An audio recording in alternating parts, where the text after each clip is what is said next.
It's here. It's finally here.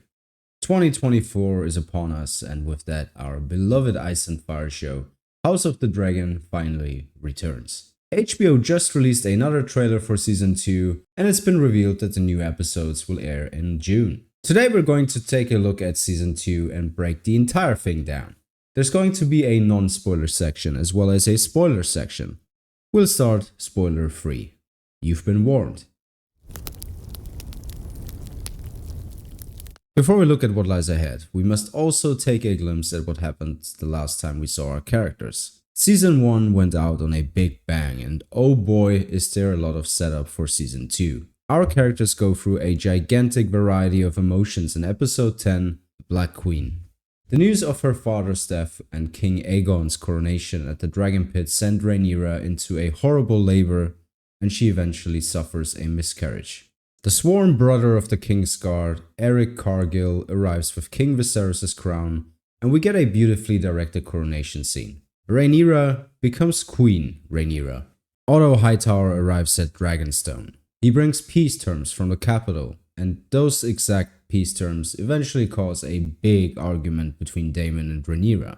Viserys never told his brother about Aegon's dream, and now there's a big rift between Daemon and Rhaenyra. Later in the episode, we get our first true Black Council. House Velaryon pledges its loyalty to Rhaenyra, and it's hinted that the Velaryon fleet might be able to cut off all sea travel and trade to King's Landing through closing the nearby gullet. In a beautiful scene, Daemon prepares the old King's dragon Vermithor to be tamed by singing a song. It is decided that Rhaenyra's sons, the Princes Jace and Luke, are to be sent out as envoys to secure the support of the other big houses. While Jace is sent to the Vale and later Winterfell, which we will return to in season 2, Luke is sent to Storm's End to trade with Boros Baratheon, who by the way is a gigantic legend. We had the pleasure to interview Roger Grant Evans, who played Boros Baratheon. Brato says, will you return for season 2? I can't tell you, and it's like there's been a bit of that, and I can't say anything. And so, right. All good. Yeah, we're just gonna skip to the next one then. Before I say something I regret. No. I want to know if you will return for season 3. No, I'm just joking. Yes, no. Aemond was there first, however, and things get heated when he decides to chase Luke on Vega. He eventually loses control over the old hoary lady, and the dragon devours both Luke and his dragon Vermax. The Dance of the Dragons begins. Back at Dragonstone, Daemon delivers the news to Rhaenyra, who is absolutely heartbroken upon hearing it. She turns around, we get a glimpse of fire and blood in her eyes, and boom, cut. What now? Similarly to Game of Thrones Season 1, there was also a lot of talking, a lot of people scheming and holding council meetings in House of the Dragon Season 1. While the political intrigue of this universe has always been one of my favorite things about it, the talking is over now. The Dance of the Dragons is here, and with it all its chaos that will unleash upon Westeros and its citizens. Long story short, we'll get a lot of battles. Dragons will fight dragons and Targaryens will fight Targaryens. The Civil War is in full display. Season 1 laid the ground and Season 2 will burn it all down. One of the things that always fascinated me about George R. R. Martin's writing was how real his wars felt. He really emphasizes on the terror aspect of war and how it changes people. How everyone, no matter if they're good or evil, is capable of doing horrible things. This will happen a lot in the following seasons, and without getting into any detail, there's something that will happen this season that people always saw as the red wedding moment of this show. It's going to be absolutely shocking, brutal, and just nasty. I can't wait to find out how they will bring this moment to the screen. It'll break the internet, and I'm interested to see the response by the millions of fans around the world. So, what's new? Depending on the way you look at it, at least. One thing that is definitely kind of new is that we get to see more places in Westeros. We'll return to Winterfell and the Vale, even the Wall. We'll get a fully built Harrenhal and even return to Essos for a bit. That will automatically make the show feel bigger and more meaningful. The stakes are continental. Season 1's focus on the family was very important to open the door for the story. Now it's time to expand. More places, more houses, more characters, more drama. Who are those new characters, you might ask? Well, let's look at it. Let us start, and how could it be any other way, with House Stark. Tom Taylor is going to play Lord Cregan Stark. He is most likely going to become a fan favorite character, and without spoiling anything, it looks like they will expand his role in Season 2. Gail Rankin is going to play the integral role of Alice Rivers, a Melisandre-esque figure, if they decide to go that route. I'm very interested to see her coming into play. Clint Liberty will play Adam of Hall, another possible fan favorite character. Abubakar Salim will play Adam's brother Alan of Hall, another great character with a bright future. Other castings include Freddie Fox as Alicent's brother Gwaine Hightower, Amanda Collin as Jane Arryn, Kieran Bew as Hugh Hammer, Tom Bennett as Ulf the White, Simon Russell Beale, an absolute theatre veteran, as Simon Strong, Vincent Regan as Sir Rickard Thorne, Jamie McKenna as Alfred Broom, Sam Wilson as Blood, and Mark Stubbart as Cheese, just to name a few.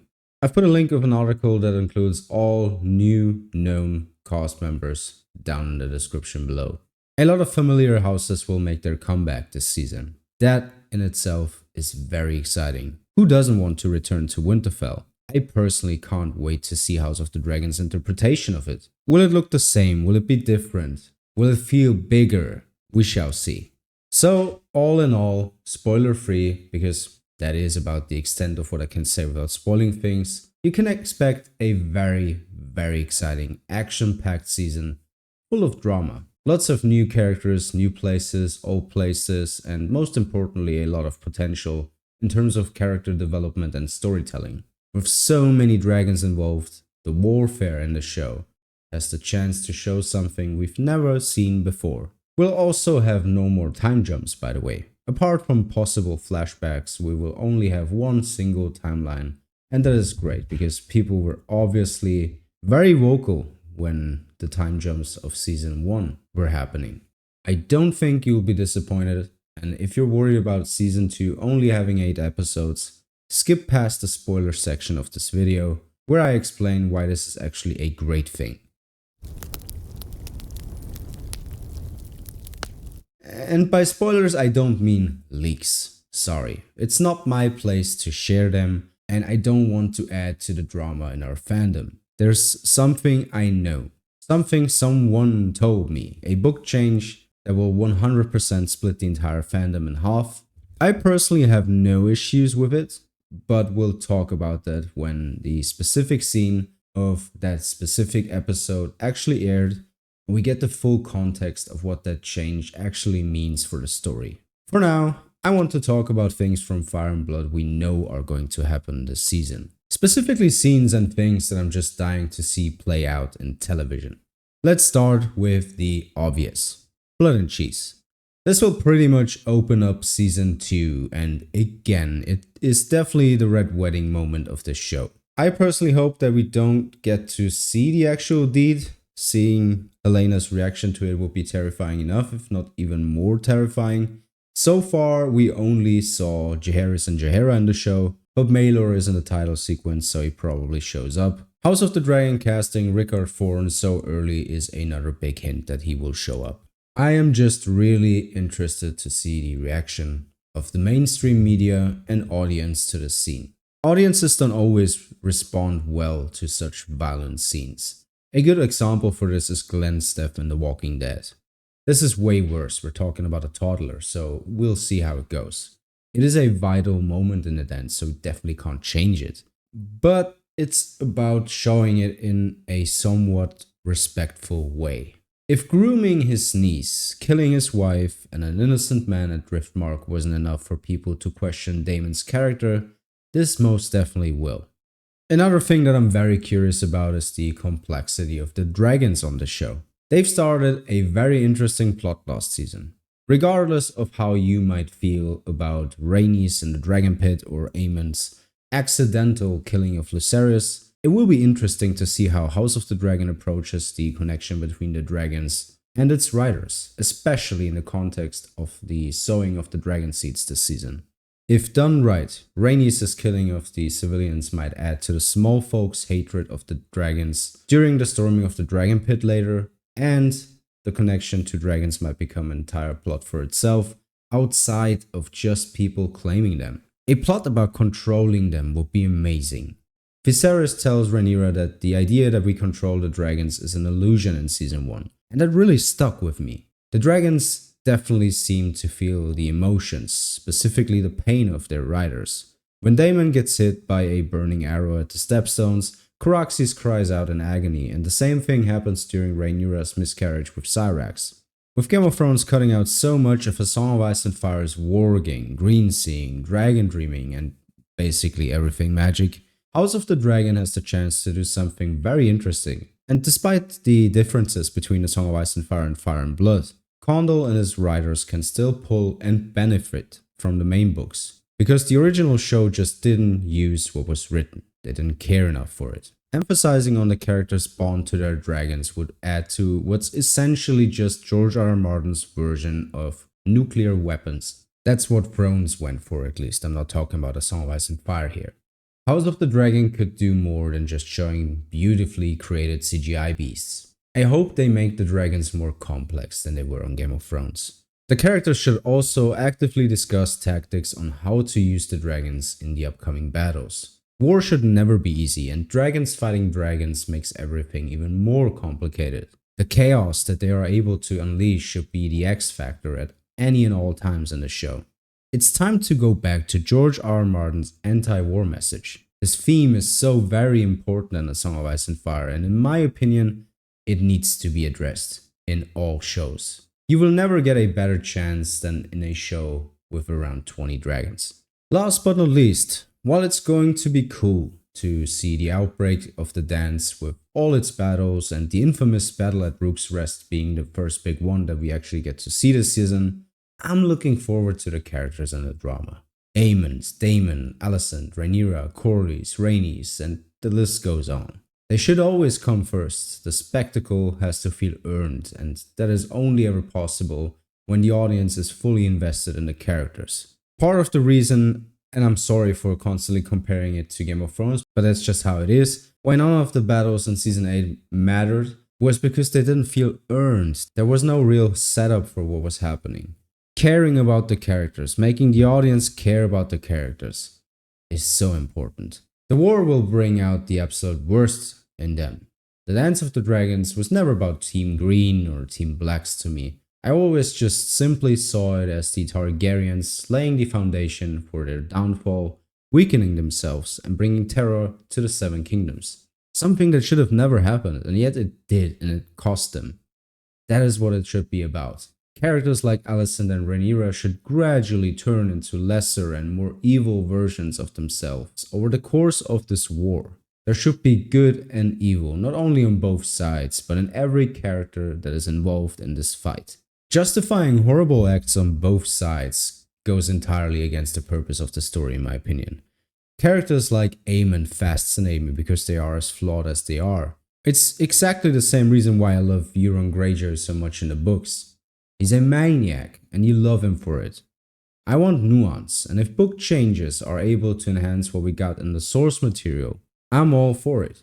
We just have to look at what they've done to Viserys Targaryen. The character that we got in Season 1 was just so much better than Fire and Blood Viserys. A reason for that is of course the style in which Fire and Blood was written. The bias it represents is very limiting to the story, but it allows a TV show to add their own spin to it. As long as this show always stays true to George R. R. Martin's message, I'll always be okay with it. If it goes the Game of Thrones route, well, we'll talk about that in case that ever happens. I hope it doesn't, and I don't think it will. I'm of course also looking forward to our new characters. Characters like Hugh Hammer, Adam and Alan of Hall, Ulf the White, and especially Alice Rivers. What route will they go with her? Will she be a sorceress, a prophetic dreamer, or just a mastermind at manipulation? House of the Dragon's interpretation of Alice Rivers might just be the one interpretation I'm looking forward to the most when it comes to the transition from book to screen. More on that soon, however. I think she definitely deserves her own video. Definitely subscribe so you don't miss that. With that, there's only one more thing I wanted to talk about today, and it is the 8-episode structure of Season 2 and what it means for the future of the show. Of course, looking back at how poorly Game of Thrones ended, a lot of people were worried that House of the Dragon steps into the exact same trap, but it's different.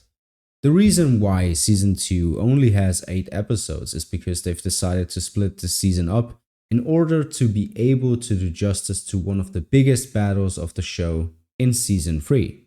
I'm of course talking about the Battle of the Gullet, which no doubt is going to be the biggest sea battle we've ever seen in TV and film history. The battle at Rook's Rest is the actual first taste at what the dance will look like on screen. It's a very important first impression, and having 2 major battles in one season might just be too much at this stage, which is why they've decided to move the Battle of the Gullet to Season 3. If you look at what happens before the Gullet, it means we will actually have more content, more time. We'll spend more time with our characters in total. There's more build-up and the storylines are expanded, instead of us just going back and forth between battles. That gives everything that happens more meaning and allows the characters to grow on us. House of the Dragon might end up running for 5 seasons instead of just 3 or 4, and I think that's brilliant. It means that they care about doing it right, rather than compromising and just rushing through the story. And that is all I have for today. I hope you enjoyed this video. Please consider subscribing so you don't miss out on all my House of the Dragon videos, streams, and even cast interviews that I will do this year. Take care and see us later.